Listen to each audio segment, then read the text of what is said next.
Welcome to the Explainer. Today, we're going to talk about something that's really changing the game for building smarter AI systems, intelligent model routing.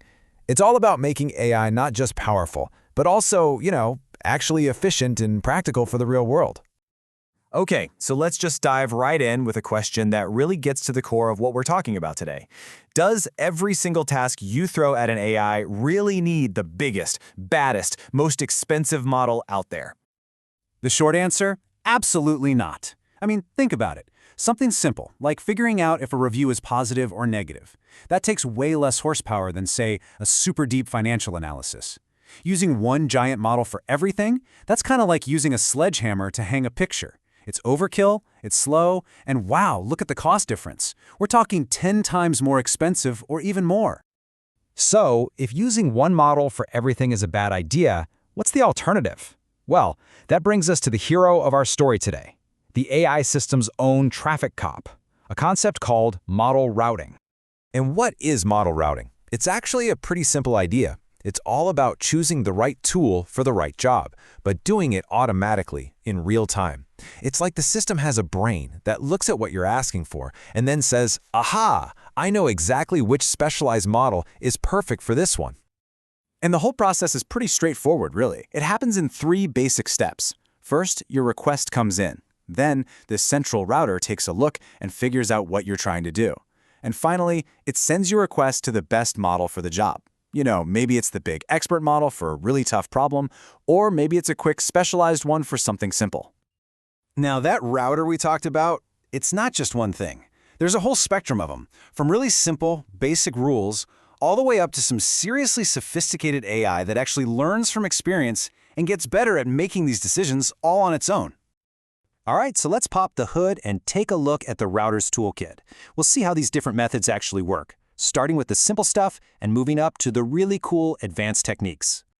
Okay, so on the simplest end of the spectrum, you have rule-based routing. It's literally just a bunch of if-then statements. If the request has the word sentiment in it, boom, it goes to a small, fast model. If it says deep_reasoning, you bet it's going to call in the big guns like GPT-4o.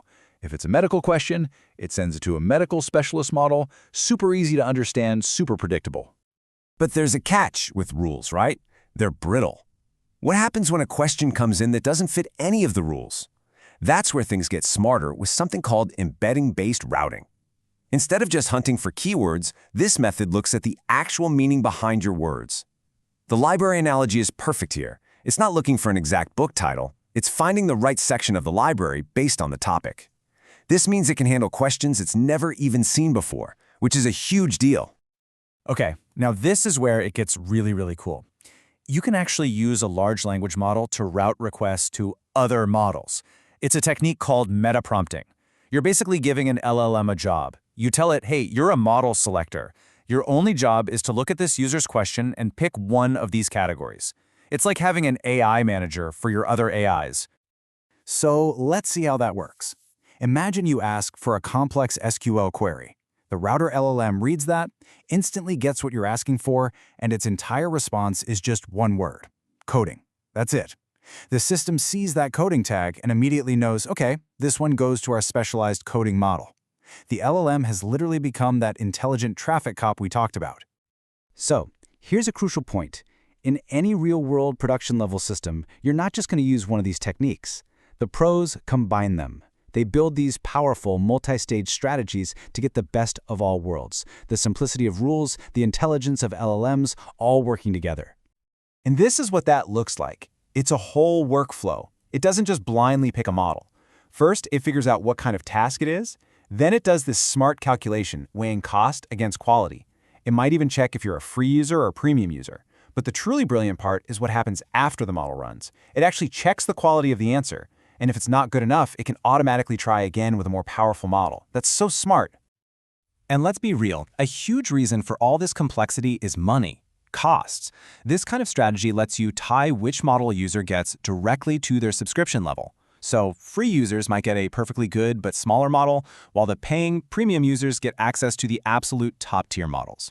It's a fantastic way to control your own costs while also building a solid business model. Let's double-click on that auto-retry feature because it's just so clever. The system's default move is to try the cheap and fast model first. Why not, right? Then you have another AI acting as a judge that scores the quality of that first response. If the score is too low, then, and only then, does it automatically escalate the job to the big, expensive model. Think about how much money that saves. You're only paying for the premium stuff when you absolutely have to. Okay, so we've been deep in the weeds on how this all works. Let's pull back a bit and look at the big picture. When and why does all this routing stuff really matter? So when do you need this? The simple answer is anytime you're building something for the real world. If you care about your budget, if you need your app to be fast, if your users have different needs, or if you want to have free and paid tiers, well then model routing isn't just a nice to have, it's absolutely essential. It's a core part of building a serious AI application. And that really brings us to the key takeaway here. Building great AI isn't just about getting your hands on the most powerful model. It's about building a system that knows how to use the right model at the right time. That's what turns a simple chatbot into a truly intelligent, dynamic system, one that's fast, cost-effective, and reliable. Honestly, it's the difference between building a fun little demo and a professional enterprise-grade tool.